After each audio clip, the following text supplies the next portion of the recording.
To connect Autopilot to Webull, start by opening the Autopilot app, which will display the initial page with the option to invest like a politician.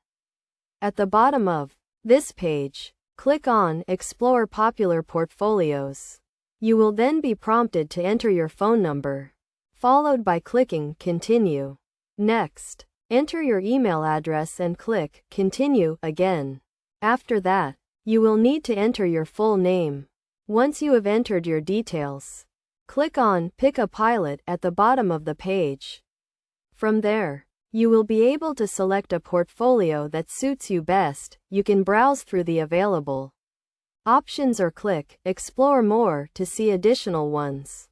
After selecting a portfolio, click on Select a Tracker at the bottom of the page. You may also be asked if you want to allow notifications, which you can choose to skip if desired. The next step is to connect your broker, which in this case is Webull.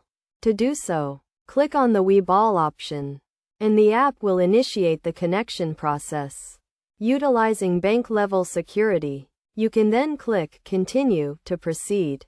To complete the connection, you will need to enter your Webull login credentials. You can switch between email and phone login options. Once you have entered your credentials, click Connect, and if the connection is successful, you will have successfully linked Webull with Autopilot.